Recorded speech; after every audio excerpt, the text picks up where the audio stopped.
Hi again. John Stott in his commentary on Acts, the shipwreck on Malta, covering chapters 27 verse 39 and onwards to 28 verse 10. The escape from the sea.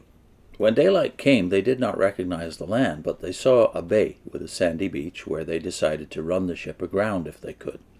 Cutting loose the anchors, they left them in the sea and at the same time untied the ropes that held the rudders. Then they hoisted the foresail to the wind and made for the beach. But the ship struck a sandbar and ran aground.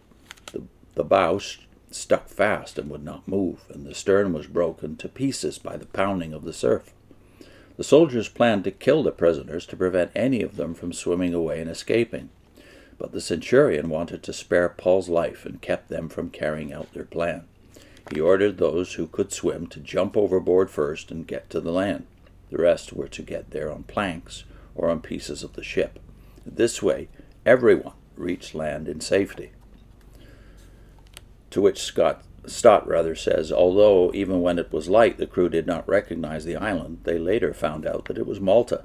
And James Smith was convinced that the place of the shipwreck was the traditional site which is known as St. Paul's Bay on the island's northeast coast. Certainly the combination of rocks, which he identified as the low rocky point of Caura, the bay with the sandy beach, and the sandbar or shoal, literally a place of two seas, which he believed was the mud-bottomed creek between the islet of Salmonetta and the mainland, led him, that is James Smith, to say how perfectly these features still distinguish the coast. We've alluded to James Smith's famous book on the voyage and shipwreck of St. Paul in a previous video. How perfectly these features still distinguish the coast, Smith said. Of course, during the subsequent 19 centuries, bays, beaches, sandbanks, and even rocks have probably changed their contours. Nevertheless, there seems no reason to question the identification. The sailors slipped the anchors, loosened the lashings of the steering paddles, which in ancient vessels did duty for rudders, set the foresail to the wind, and let her drive to the beach. But the ship struck sand or mud, which was probably submerged, and while the bow was immovable, the surf broke the stern to pieces. When the soldiers, acting without orders, intended to kill the prisoners, knowing that by Roman law, if anyone escaped, they would themselves be liable to bear his punishment, the centurion stopped them. He then ordered the swimmers to jump overboard first, while the rest were to use planks or pieces of wreckage with which to get ashore. So it came true, wrote J.B. Phillips, probably to express the fulfillment of God's purpose and promise, that everyone reached the shore in safety, just as Paul had predicted. The bonfire on the beach. Once safely on shore, we found out that the island was called Malta. The islanders showed us unusual kindness. They built a fire and welcomed us all, because it was raining and cold. Paul gathered a pile of brushwood, and as he put it on the fire, a viper, driven out by the heat, fastened itself on his hand. When the islanders saw the snake hanging from his hand, they said to each other, "This man must be a murderer, for though he escaped from the sea, justice has not allowed him to live." But Paul shook the snake off into the fire and suffered no ill effects.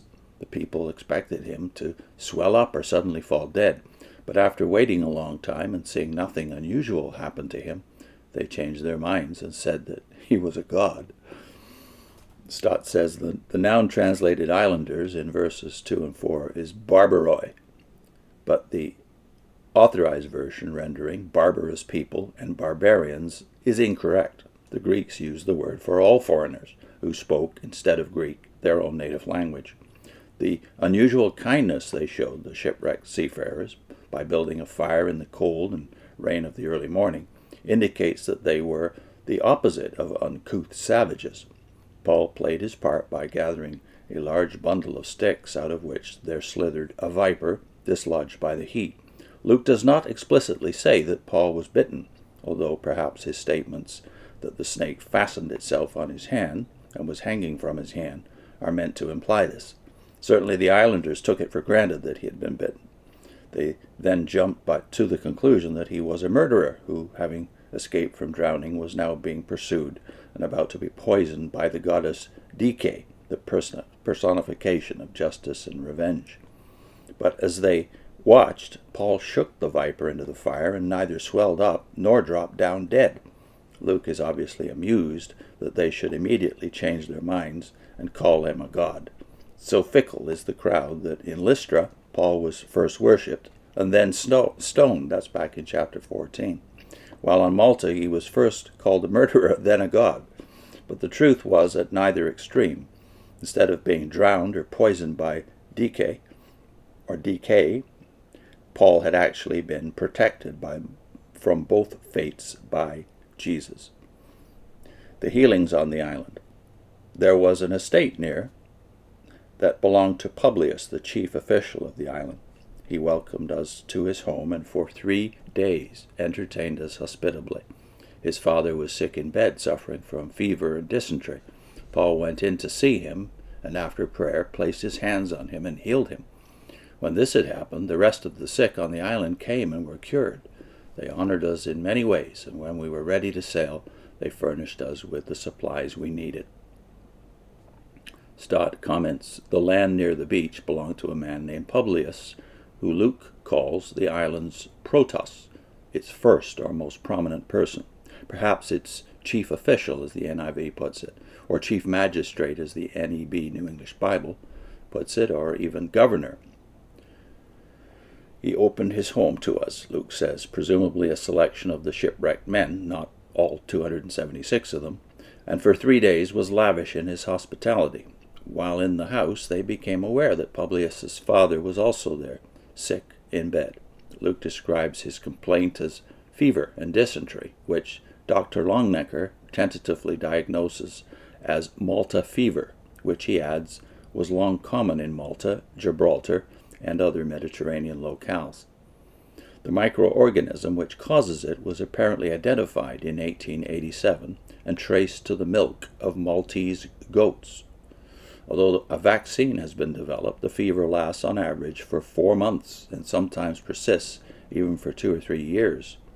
Not in the case of Publius's father, however, for through prayer and the laying on of hands, Paul healed him instantly. As the news spread, all the island's sick came and were cured. Although Luke here employs a different verb, which was used for medical treatment and which he himself will have used for his work as a doctor. There is no hint in his text, though, that he means us to think of Publius's father's healing as miraculous and of the other healings as medical. Supernatural cures were part of the apostles' ministry, and the gratitude of the islanders was expressed in giving gifts and providing supplies. Next time, the arrival in Rome. I put in a link as to why we ought to believe Luke and the other New Testament writers, but not the Watchtower. And that's part of a playlist which is called Why J.W. Org Will Fall and the Church Will Stand, which I'll also put on your screen. See you soon.